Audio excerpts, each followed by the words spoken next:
I think he'll change. He is committed of his own level of service. Welcome back to our channel, where we provide updates and untold stories about Catherine, Princess of Wales, and her royal family. We bring you exciting news. The record opens with silence broken. For decades, the monarchy has survived on ceremony and secrecy, polished surfaces hiding fault lines.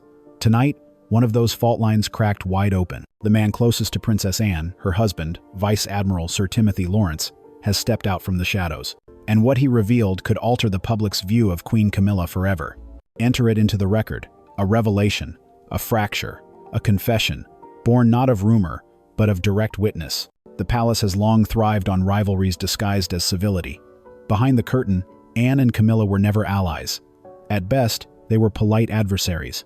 At worst, they were mirrors reflecting everything the other despised. Anne, disciplined, duty-bound, iron-willed. Camilla, pragmatic, calculating, adaptable to power's shifting tides. That tension stretched across decades, from the 1,972nd affair between Anne and Andrew Parker Bowles, to Camilla's marriage to Andrew, and finally to her entanglement with Charles. Every twist left residue, a taste of betrayal Anne never forgot. For years, the public thought this rivalry cooled into background noise. But Sir Timothy's words show it remained active, alive, sharpened by proximity. His testimony doesn't simply describe friction.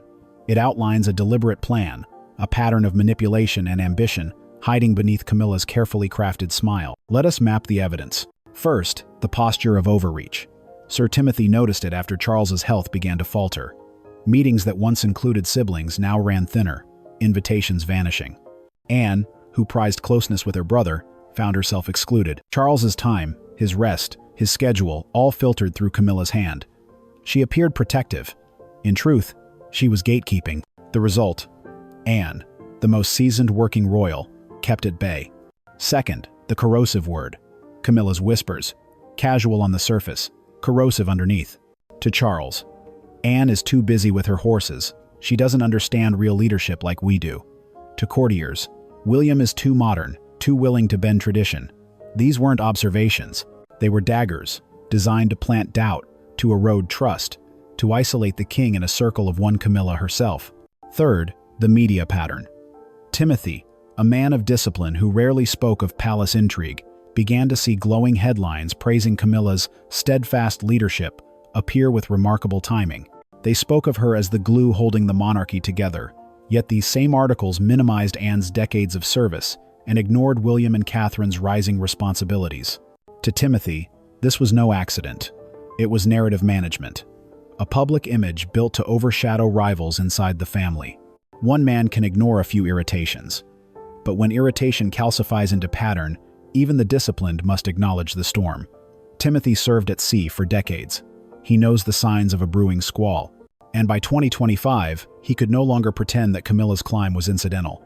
He recognized method, calculation, design. The final spark came at Royal Ascot, a festive day for the nation, a performance of horses and hats. But behind the polished image, Charles sat pale, weakened by chemotherapy. His body reduced, though his crown remained.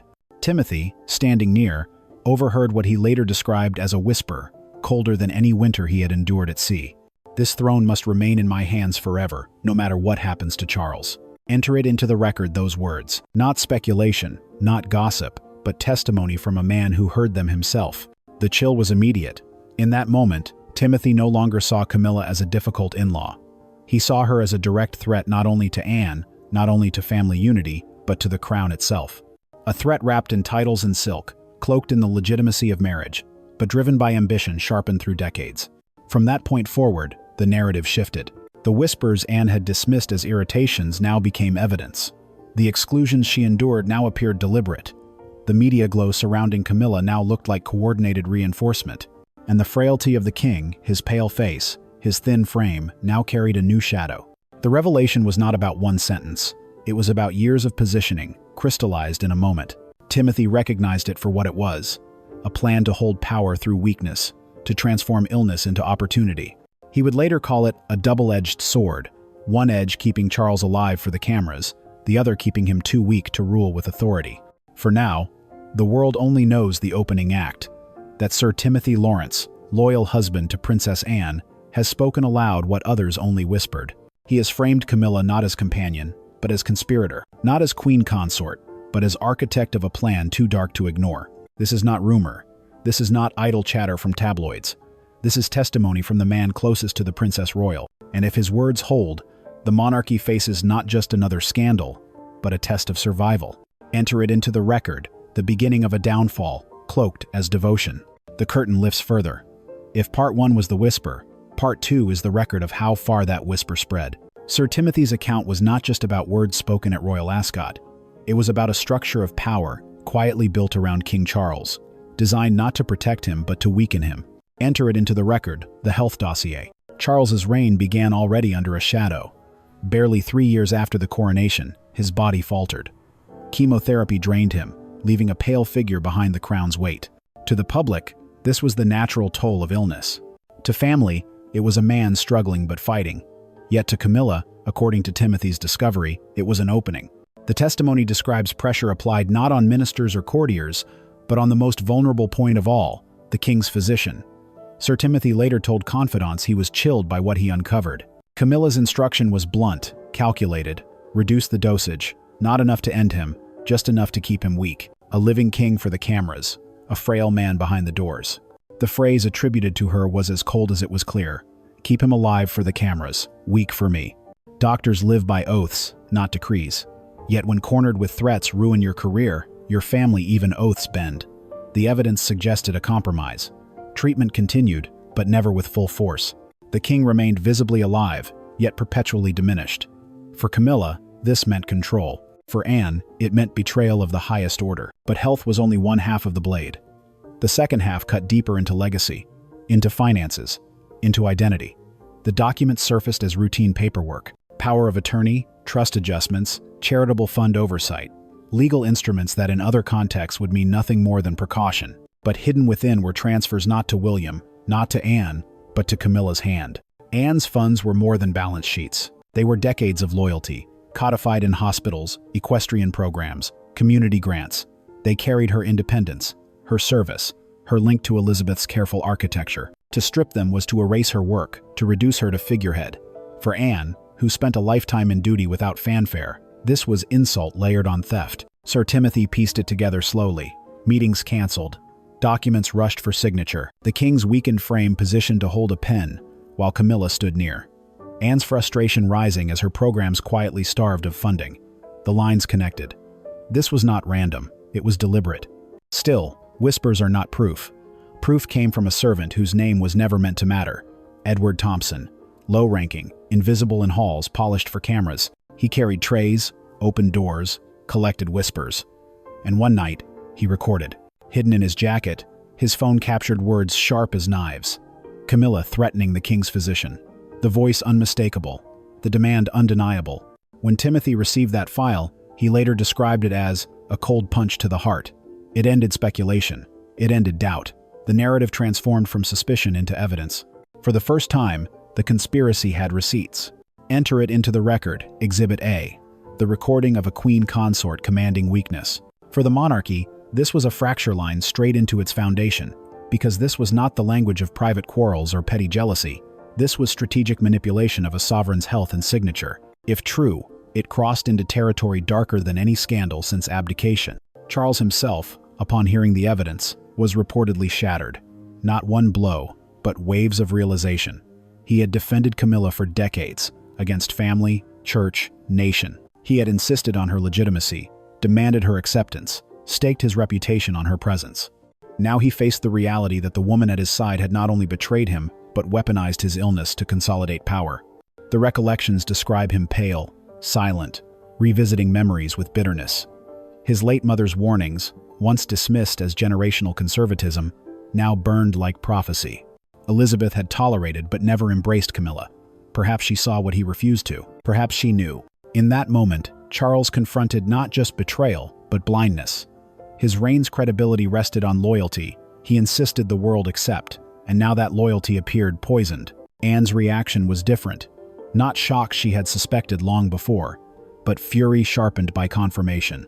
The theft of funds, the erosion of trust, the manipulation of her brother's frailty. For Anne, it was the violation of both duty and blood. She vowed, insiders said, to restore what her mother had built and what Camilla had tried to erase.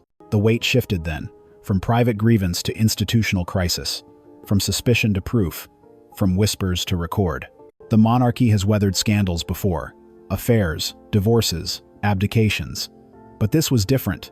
This was not personal embarrassment.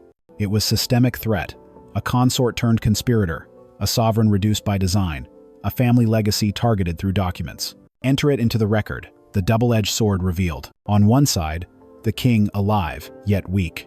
On the other, the family's independence hollowed into Camilla's hands. And at the center, proof recorded by a servant brave enough to risk everything. The stage was set, the evidence undeniable. What remained was judgment. And judgment would fall not in whispers, but in chambers where monarchy and survival have always been decided behind closed doors, with history watching. The revelation moved quickly from private ears to council walls. Once Sir Timothy and Edward Thompson's recording entered circulation, the monarchy faced a choice: suppress or confront. Suppression was instinct. Confrontation was survival. By summer 2025, the council convened in secret. Enter it into the record, the closed-door tribunal. The room contained only those who could not be excluded: Prince William, Princess Anne, senior advisors, the Lord Chamberlain, legal counsel bound by oath. The king himself sat silent, his frame frail, his expression heavy. He was both sovereign and victim, both witness and evidence. The file played. Camilla's voice filled the chamber, clipped, commanding, "Keep him alive for the cameras. Weak for me." Gasps broke formality. Silence followed. No one spoke until William demanded the file replayed, his hands clenched white against the table. When the words ended a second time, his fury erupted.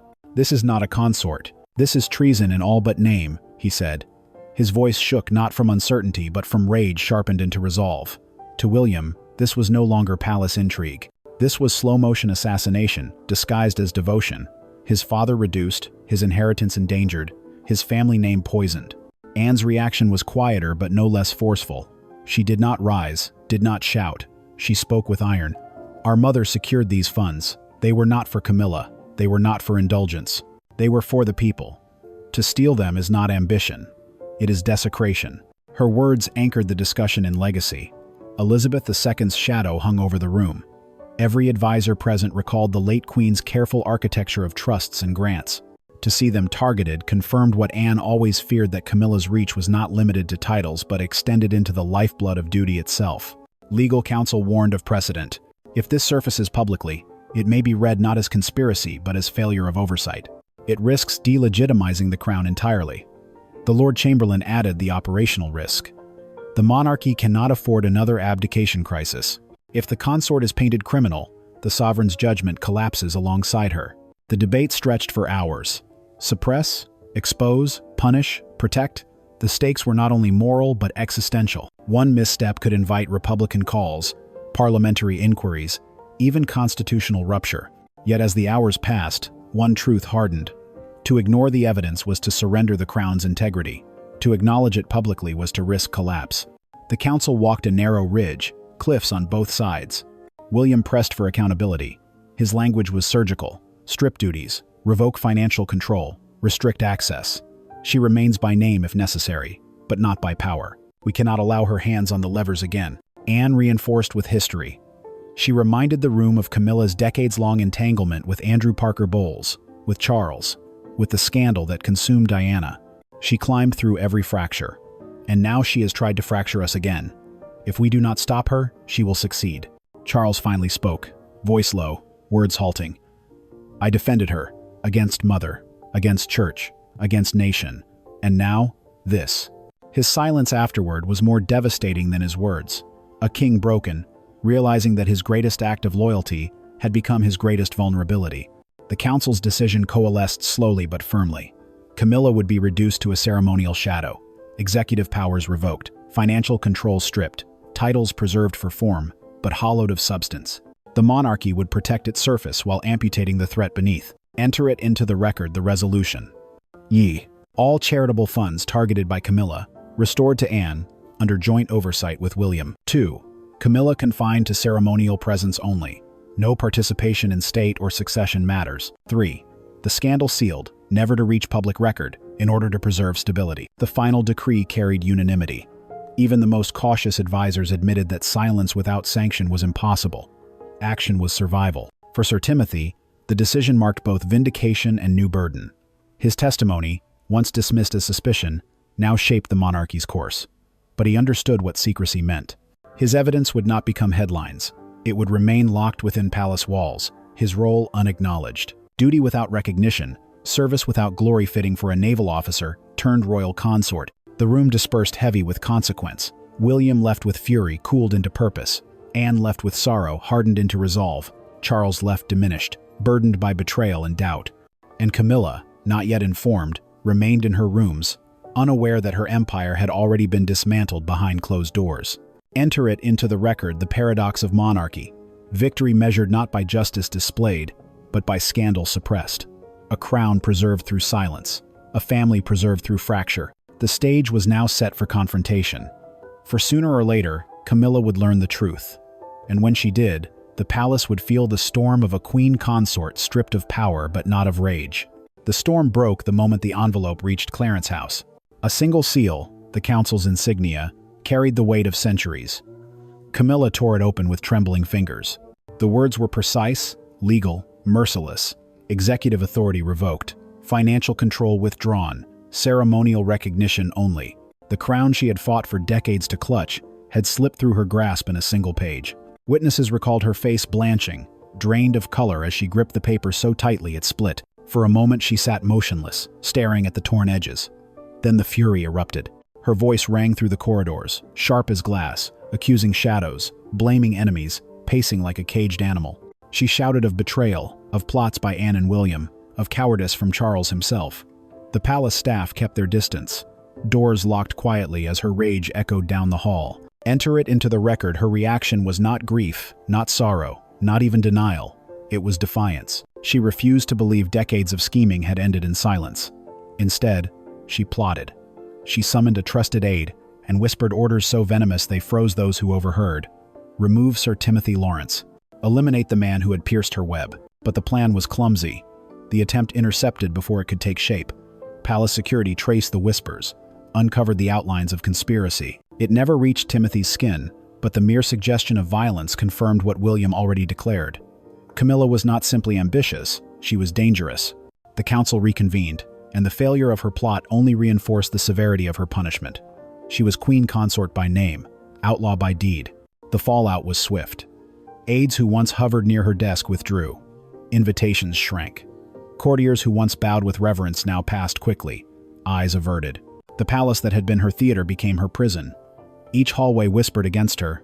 Each closed door reminded her of what she had lost. Anne, true to form, did not gloat. She offered no victory speech, no outward sign of triumph. But her presence carried weight. Every appearance of the Princess Royal reminded staff of loyalty, duty, and continuity qualities Camilla could not counterfeit. For decades, Anne had worked quietly, stoically. Now that discipline bore fruit. Without lifting her voice, she eclipsed Camilla entirely. William, meanwhile, took command of the family's public face. His speeches grew sharper, his presence firmer. Where Camilla once inserted herself, William now stood unchallenged. His wife, Catherine, became the trusted advisor, the mother figure the public looked toward. The shift was visible even before cameras. Camilla had vanished into background while Catherine and William embodied the monarchy's heart. And what of Charles? The king, already weakened by illness, bore the revelation like an anchor around his neck. His face in public looked older than his years. In private, his words grew scarce. Some said he was relieved to see Camilla stripped of influence. Others whispered he was haunted by shame. For decades he defended her. Now, her downfall mirrored his blindness. Each day beside her reminded him of misjudgment. Yet each day without her felt like an admission of failure. The cruel irony was that Camilla was not banished. Exile might have offered a cleaner end. Instead, her punishment was subtler and heavier. To remain queen consort in name, to sit in ceremonies stripped of substance, to watch others hold the reins she once seized. Not a queen, but a ghost in pearls. Enter it into the record, the unraveling of a consort. June 2025. Powers revoked, funds restored to Anne. July 2025. Plot against Timothy intercepted, secrecy tightened. August 2025. First ceremonial event attended under reduced role. She stood, smiled, waved. but behind her eyes witnesses saw only emptiness. September 2025. Retreat into private rooms, refusing audiences, speaking little even to Charles. October 2025. Public appearances dwindled to shadows. The monarchy moved on without her. Her dream had not exploded, it had withered. Death by silence. Each month that passed chipped away at her relevance until she remained only as a reminder of what ambition without restraint can cost. The corridors that once carried her laughter and commands now carried only echoes. She stared at mirrors but no longer saw a queen. She saw a woman aging in disgrace, her name preserved in ceremony but erased in substance. That was the cruelest sentence.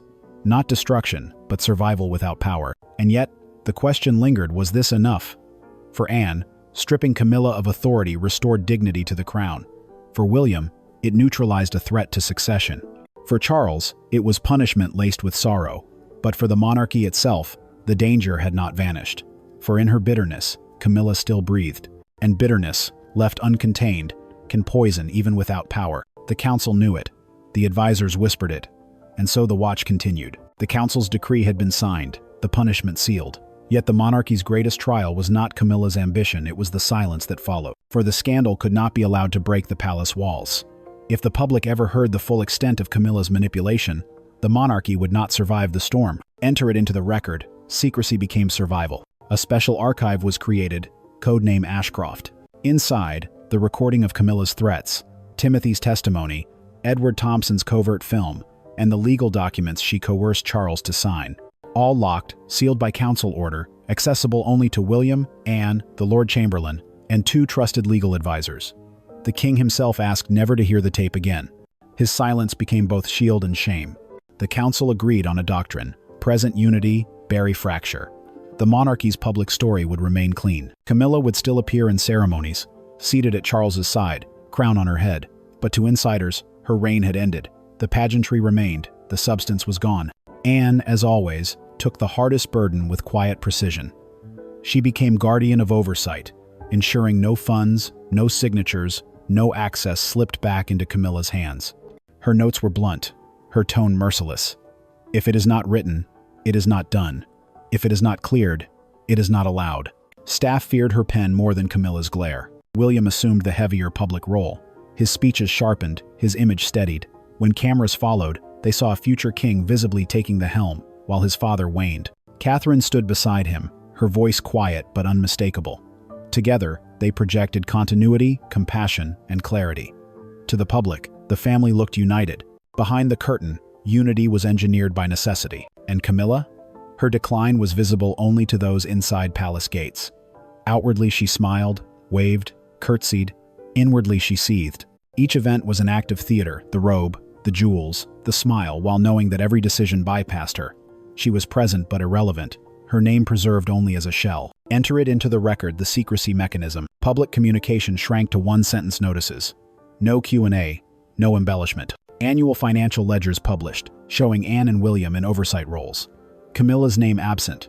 Ceremonial schedules rotated to minimize her exposure, avoiding solo appearances that might fuel speculation. Press inquiries deflected with the same phrase: Her Majesty continues her program of public service.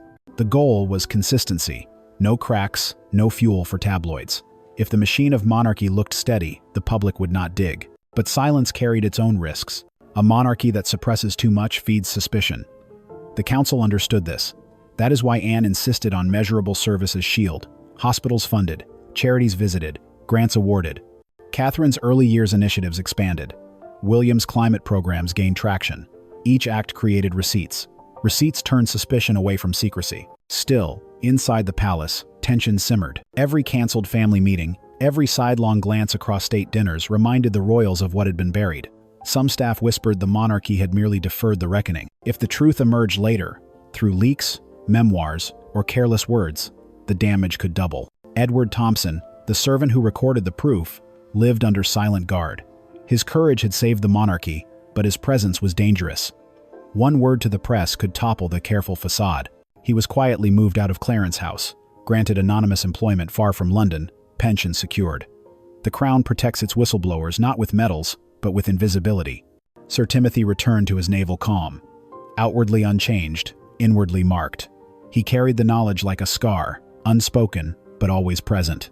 When he walked beside Anne at public events, he did so with the weight of a man who had saved more than ships. And Charles the broken king drifted between duty and regret. He attended audiences, signed papers, delivered speeches, but his eyes betrayed the fracture within. He no longer looked at Camilla with the same affection. The warmth had thinned to formality. To some, it appeared as dignity. To those who knew, it was distance. Enter it into the record, the monarchy's paradox. Public trust requires silence. Institutional survival requires receipts. Private wounds never heal, but they remain hidden. By autumn 2025, the monarchy presented a calm face to the world. No missed duties, no public scandals. Poll numbers steadied. The system, bruised, held. But beneath the calm, insiders knew the truth. The monarchy had been saved not by ceremony, but by secrecy. And secrecy always carries a cost. For secrets have a way of surfacing. The question was not if, but when. By winter of 2025, the silence around Clarence house had thickened into something heavier than scandal. It was exile without distance. Camilla lived inside the palace, but not within its power. Her schedule shrank to ribbon cuttings and book events. Her speeches pre-written by aides she did not command. At dinners, she was seated, photographed, smiled at, yet never consulted. She existed in ceremony only. Enter it into the record, the punishment was not removal, it was emptiness. For Camilla, the cruelty lay in repetition. Every morning brought courtiers who bypassed her. Every afternoon brought briefings that excluded her. Every evening brought Charles fading in silence, unable or unwilling to restore what she had lost. Her fury turned inward, corroding her spirit. She paced corridors that once echoed her laughter, now heavy with her muttered regrets. Anne, by contrast, grew stronger and quiet. She expanded oversight, published ledgers, and tightened rules with her signature discipline. She said little, but her influence was everywhere in the clarity of schedules, the transparency of funds, the absence of noise. To many inside, she became the crown's metronome, steady, precise, unshakable. William stepped into full command. Where Charles hesitated, William acted. He met ministers, signed off on programs, delivered speeches with Catherine at his side. To the public, the transition appeared seamless. The heir carrying weight early, the monarchy proving continuity. The truth, whispered in council rooms, was sharper. William had assumed control because Camilla's collapse left no alternative. Catherine's presence cemented the future. She embodied the monarchy's modern face, calm, empathetic, data-driven. Every visit, every initiative, every word seemed designed not for headlines but for outcomes. The contrast with Camilla's hollow presence was stark. While Camilla withered in shadows, Catherine emerged as the soft yet undeniable core of the institution. Charles lingered between dignity and defeat. He appeared on balconies, waved from carriages, read speeches written by others. Yet those closest saw the fracture, his trust broken, his legacy tainted by the partner he defended too long. In private, his gaze often drifted to portraits of his mother, to papers unsigned, to the silence at his side. Enter it into the record, the monarchy's survival was bought at three costs. A king, hollowed by betrayal. A consort imprisoned by irrelevance. A family bound together by secrecy instead of reconciliation. The public never knew. Polls rose with William's visibility. Catherine's initiatives earned headlines. Anne's discipline kept the machine humming. Camilla smiled on balconies, and the crowd cheered without suspecting. The deception was perfect, but the wound remained. And yet, history often records outcomes, not processes. The outcome was simple. The monarchy endured. Where scandal could have destroyed it, secrecy preserved it. Where betrayal could have fractured it, discipline contained it. Where ambition could have toppled it, receipts rebuilt it. Camilla's legacy ended not in triumph or martyrdom, but in silence. She had power. She lost it. She remained alive to watch others wield it. A crown without authority, a queen without a kingdom. Anne's doctrine became scripture. William's command became routine. Catherine's influence became the monarchy's new heart. And Charles, frail, dignified, diminished, became a living reminder of how love can blind and how power can corrupt. Enter it into the record, the monarchy did not collapse. It recalibrated. But its survival came not through confession, not through justice, but through silence. And silence is a cost that compounds. For one day, when archives open and whispers become history, the truth of Camilla's ambition will return. And when it does, the question will not be whether she was punished enough, but whether the crown's survival was worth the silence that betrayed it.